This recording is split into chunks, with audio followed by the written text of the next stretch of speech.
What's up, guys? It's your boy Barca Boy 103. Today we're going to be doing the match analysis from the match yesterday between Barcelona and Rayo Vallecano, where Barcelona picked up probably their most important win of the season so far, regaining the top spot in La Liga. We're going to discuss the team's performance, some players' individual performances, some decision making from Flick in this game and for the future. We'll react to some of the post-match quotes as well. Of course, all surrounding 5 key things that we did learn from this game. But before we get into it, make sure you guys smash that like button down below and let's try and get to 200 likes on this video. It would be very much appreciated. Also, if you are new, make sure you subscribe down below if you haven't already, and let's get into it. Now, the first thing that we learned from this game was, despite the average performance from Barcelona in this match, it was still a very good performance against a very good team in La Liga. You can see on the screen right now the starting lineup for this match. You'll see on the left hand side the SofaScore player ratings as well, with again average rating around, I believe they gave the team a 6.99 average as well, which again is symbolic of an average rating. On the screen you can see the average positioning of the players during this match. On the left hand side is the starting 11, on the right hand side is with the subs being incorporated. So you can see their regular shape. Actually, I'll say the shape is way more identifiable than ever before. Again, Rafa playing as that left forward, Lamine playing a lot more inside, that he tends to be more so on the outside. Midfield 3, back line pretty much the same. And again, like I mentioned in my match review yesterday about Hector Fort's forced half performance, very conservative, staying in his own half, and you can see that by his average rating, positioning should I say, over the course of the 9 minutes. You can see how well advanced ball it is. That's where Fort should be, but I think again, bit of nervousness from him starting in a very important game for Barcelona, his first start in quite some time now, and that was very evident. Now we take a look at some of the stats from this match. Barcelona had 60% of the possession, XG of 2.53, only ending 1 goal, 5 big chances created, 14 shots, 4 goalkeeper save, 4 corner kicks, 11 fouls, 542 passes attempted, 8 tackles, 8 free kicks, 2 yellow cards. See in the middle there, the shot map, 14 shots in total, 5 of them on target, 6 off target, 4 inside the box, 14 inside the box, none from outside the area. Again, those block shots were the ones in great areas. I remember 1 from Lamine, 1 from Lewandowski as well. And of the 5 big chances that we did create in this game, 1 was scored, so they do factor a penalty being a big chance created, and 4 chances missed, where Vallecano on the other hand created 2 big chances and missed both. So again, 4 big chances missed in this game is quite big. 1 through ball, 37 touches in the penalty area, 2 fouls, and 2 offsides as well. You can see here the heat concentration for this match as well. 44% of the ball was spent in the middle of the park, 29% in the Vallecano half, and 27% in the Barcelona, not half, but more so final third, which again shows a bit of a balance in this game. 470 passes were successful in this game. Of the 542 attempted, 17 throw-ins, 42 final third entries. We completed 69% of our final third phases, 61% of our long balls, 36% of our crosses, which to be fair is quite high than it tends to normally be. We won 51% of our duels, 81% in the air. That's why I gave Íñigo Martínez the match. I think Íñigo has to do with a lot of that. We won 44% of our ground duels, and we completed 62% of our dribbles and won 63% of our tackles. Now, what do these stats show? These stats shows that firstly, Vallecano had a really good game for their level, especially for how well they're doing this season. They come to, of course, unbeaten this game, 9 games unbeaten into this match. They pressed really well. They dealt with the Barcelona intensity very well as well. They of course nullified majority of our chances in this game. Why I felt like we had a bit more, the stats only show we had 5 big chances in this game, which again is on the tad bit lower side, I would say, for Barcelona's standpoint. But very good performance from Vallecano, which kind of nullified the way Barcelona played. And despite this, Barcelona still got the result and still didn't drop a stinker overall as a team performance per se. Some players dropped stinkers, but as a team, as a unit collectively, we didn't, which I think is a good thing. And again, beating a good team at home makes it very difficult. And I think Flick even mentioned that this is one of the better teams that come to the Montjuic and played us off, not played us out of the park, but played a good game overall. He mentioned this was the best thing that he's seen at the Montjuic so far in his Barcelona career, which is, I think, quite a positive thing to take from. So overall, I think Barcelona did all right in a game which was set up for it to be difficult, is the point. that I'm trying to make. Now we have some quotes coming in, of course, after the game. I want to touch upon some of the few plays where they mentioned, of course, I mentioned the standard stuff. Oh, I think it was a penalty. We played a good game, blah, blah, blah, blah. We have a quote here from Kubarsi after the game saying that I think we can win at least one more title this season, but we have to stay realistic and focus 100% on every game. If we do that, beautiful things can come in the end. Even Szczęsny reiterated this as well, saying that I have a feeling that something special will happen this season. We can do it if we work hard as a team. Highlighting the clean sheet as well. It's important to keep a clean sheet because you show your opponents it will be difficult for them to score goals, and that makes them desperate, of course. Now, in his past 4 games, 3 clean sheets, 10 games with Szczęsny in goal, 10 wins for Barcelona. Finally, Frankie de Jong came out saying that La Liga leaders on the thoughts of us being in first place. We don't want to give it too much importance, but it's good to be top of the table, but it matters most near the end of the season. Again, spot on there from the captain. We also have, of course, quotes coming in from the manager. Now, he came out saying the players are happy, we played well, but we can do much better. It was a difficult match because the opponent played very well. That's all I can say. And of course, we talked about these things. We will analyze everything and then see what we can improve upon. And Raphinha has done an outstanding job when he's played, but for now, we're going to have Szczęsny there number 1. There's still a long way to go. I'm happy for the players. They follow their instincts, and our main goal is to fight until the end, game after game. As Lewandowski being, of course, disappointed after being subbed off, saying that, look, Robert wants to play, but I make the decisions, and they are made with the team in mind. Lewis scored an important goal, but he has to accept my changes. We have very good players in all positions. We're at a point in the season where we need everyone at their best level. As on Casado's, lack of minutes recently, saying, look, he hasn't done anything wrong. I talked to him. For now, Frankie is doing very well, and he's in great form. Giving more starts to one does not mean the other one isn't performing well. As on Lamine, saying that the best thing is that he keeps trying. One day things will come. He needs to train and work hard to improve himself in games. He hasn't had the luck he needs, but it will come. I think it's been overall in the final third. We have to improve a lot since the first half of the season when it comes to defending. In this sense, Íñigo also played a key role today. A little bit of shots there, you could say, had Araujo. He's asked if Frankie de Jong is an undisputed starter, and Flick said, no, I'm very happy with the level that he's played in the team because in all positions we have good players. Very, very good answer in my opinion, that from Flick. Julio Toulouse and his team are doing an extra job with Pedri and his physical condition so far this season. What's important is to fight until the end. Being leaders in the saying does not change anything. It's step by step. Finally, he was asked on Kounde being late. He said that, look, he was late and that's why he didn't start today's match. It's a match day. Before the match, I have 2 or 3 meetings. It's not too difficult to be on time. Kounde was late. It's a clear rule and it can't happen. It makes a great point there. It's not too difficult to be on time. The fact that he's been late 3 times in a row is very, very embarrassing in my books, and hopefully it doesn't happen anymore or ever again. But it's not hard to be on time when you're late this many times. It gives you a little bit of a bad image, if we're being completely honest. But again, strong quotes there from Flick. Also mentioned again how well Rayo Vallecano did play in this game. I took some of those outs because it was a bit too much glazing for my liking. But again, highlighting the fact that it was a difficult game, in which the team overcame and got 3 points from.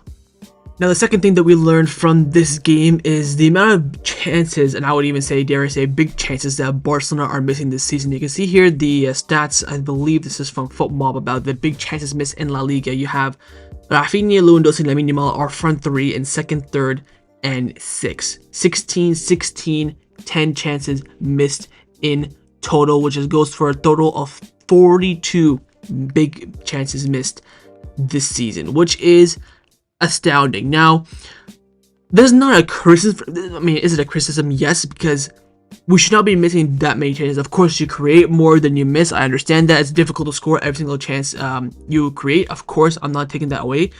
But in games like this, where it's 1-0, you're under pressure, 1 goal from Vallecano, and the whole entire mood, morale, confidence is shot right to the floor.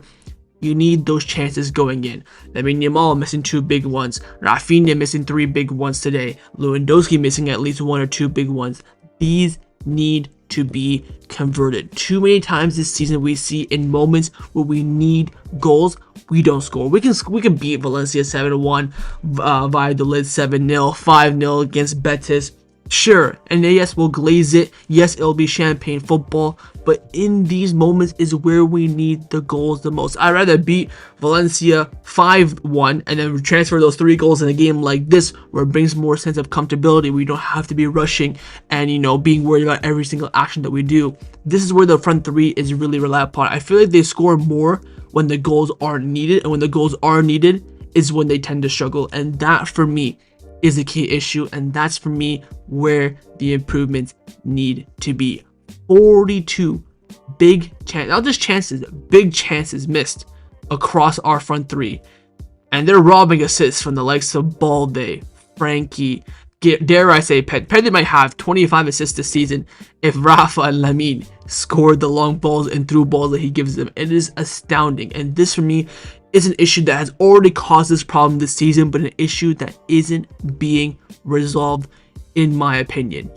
And it's a big issue where I know for a fact it will bite us in the ass from now until the end of the season at some point. In one big game, we're going to draw it, we're going to lose it, and we're going to be missing sitter after sitter after sitter. You have the best front three, the most on fire front three in all of football, and yet 42. And this is just in La Liga. Don't get me started on the Champions League or even the Copa.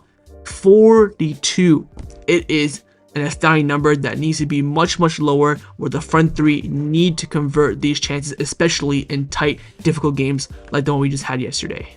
Now, the third thing that we learned from this game, in my opinion, is that Gavi should not be a regular selection in the 10 position in this system and formation under Flick. I'm at a point now where I believe the reason why Flick is playing Gavi in the 10 is just to make the player happy. Of course, a big player for Barcelona, just signed a long-term deal, one of the top 4 or 3 faces of Barcelona who needs to be playing regularly, but it's a position that doesn't suit him in most games. I talked a lot about Casado being good in the big games, more impactful in the pivot than Frankie de Jong. That's exactly how I feel with Gavi in the 10. Gavi in the 10 is not suitable for the likes of, Vallecano, Sevilla, Valencia, what else have we played recently? Getafe.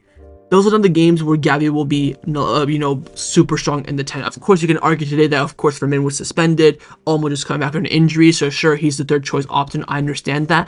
But I would even argue in a game like this, it must be better to put Raphinha in the 10, put Ferran out wide, Pau Victor out wide, maybe even put Raphinha in the 10 and have Gavi play off the left. Just have them switch on the pitch. That could be a very strong solution as well. But this Gavi push in the 10, I feel like, needs to slow down. He's not being effective. Yes, he got the goal against Betis in the cup. Apart from that, he's not really been that great in those key finding areas in the final third, where Fermin Lopez is getting goals against Valencia and Sevilla. We've seen how well Olmo has played this season in that position, and it basically is his position. I just don't think it really works for Gavi in tight games or games where their spaces are open and we need to exploit them. I already just went on about the front three missing big chances, where you could argue that they haven't been fed too many chances in this game because Gavi wasn't doing that for them in the 10.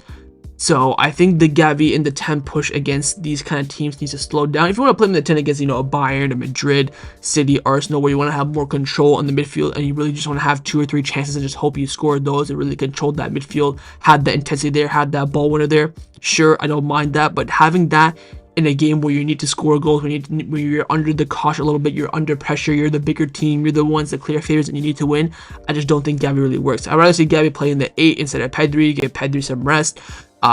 Pivot, probably not, but I just think in the 10, maybe you can bring him on in the 10 later on when you look at a game like this, we're 1-0 up 20 minutes ago, bring him on, have him run and get some energy. He'll be great on counters again as well. Don't mind that, but from the get-go is where I have the issue. I think Flick is starting to realize this. Once Olmo and Firmino are fully in the team, fully fit, I don't expect to see Gavi in the 10 too much, although if he does do that Flick, I think it will backfire. Now, the fourth thing that we learned from this game is how revolutionary Szczęsny has been between the sticks for Barcelona. We now have in our past 4 games 3 clean sheets, where Iñaki Peña, before Szczęsny took his spot since Villarreal, where Ter Stegen got injured until the new year, kept 4 clean sheets in about 25 games.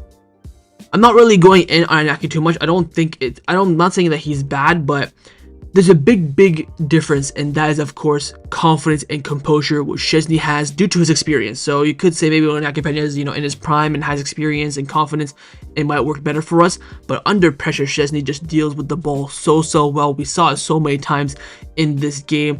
And Iñaki Peña has those moments here and there where you can see him pull off a big save, or he does something well where you say, oh, great composure, but it's not as consistent as Szczęsny, and that's due to experience, which again sucks for Iñaki Peña. And again, it really comes down to him giving Szczęsny that opportunity to take his spot in the first team. and Szczęsny absolutely took it. You could have said it last night if Hector Ford dropped the masterclass, got a brace and got an assist, Kounde would have been dropped. That would have been a fact. But since Ford came in, was a bit average. Kounde came in, and you can just see the level go up. With Iñaki Peña, when he got dropped when Szczęsny came in, you can just see the level go up. 10 games with Szczęsny now in 2025, all wins. He's kept about 8 clean sheets now in those 10 games. It's been astonishing from Szczęsny, the revolutionary, he's done in the goalkeeper position. Of course, the 2 big saves in the game yesterday. He knows his role as a big club goalkeeper. You only be called upon twice or 3 times. You need to be there for the giving. Where Iñaki Peña isn't at that level yet. We saw, of course, against Betis, a good example, the Betis 2-2 in December, where he pulled off a good save when it was 2-1, but then he let the game winner go in. Stuff like that is where Szczęsny knows to step up. Ter Stegen, All Black, and Alisson, where they know as big club goalkeepers, they have to be 24/7 aware, but know for a fact they'll only be called upon 2 or 3 times to save this team, to galvanize this team, and Szczęsny has been there for the taking in so many games. Even the 7-1 against Valencia, he made 2 big saves for Valencia to prevent Valencia from making it 1-1. We go on and we cook the game beyond belief. There's so many moments. Even against Benfica, he made 2 big saves before his 2 mistakes, of course.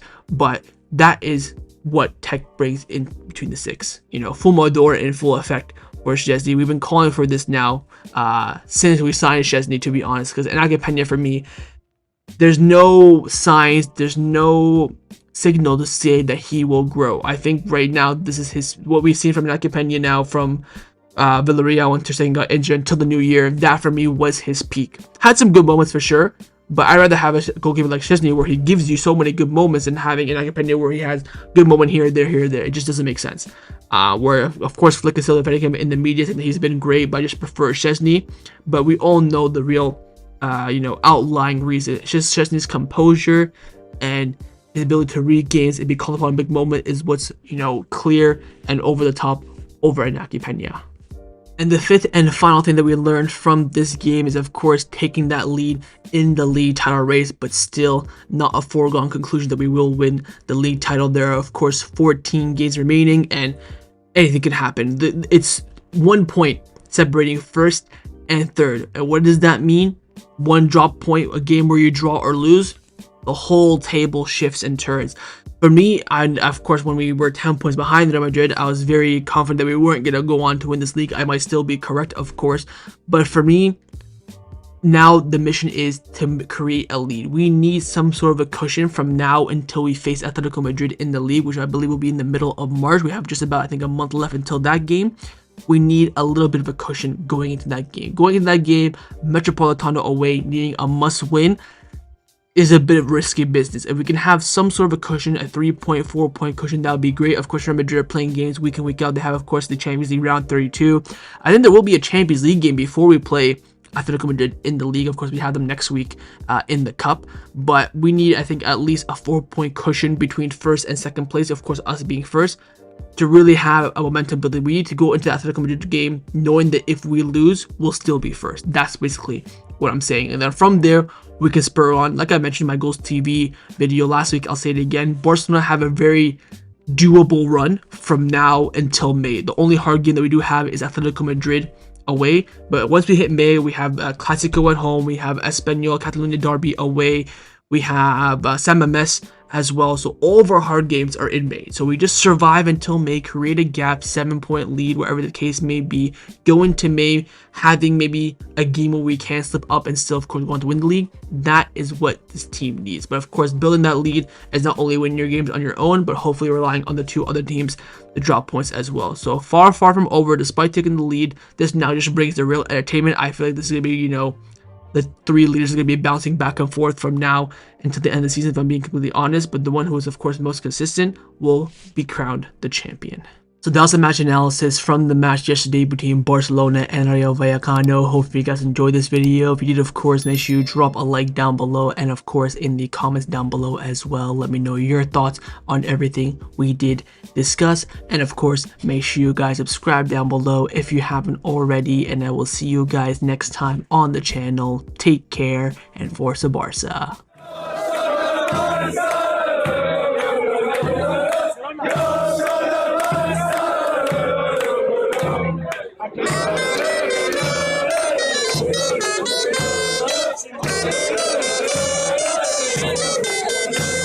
Go!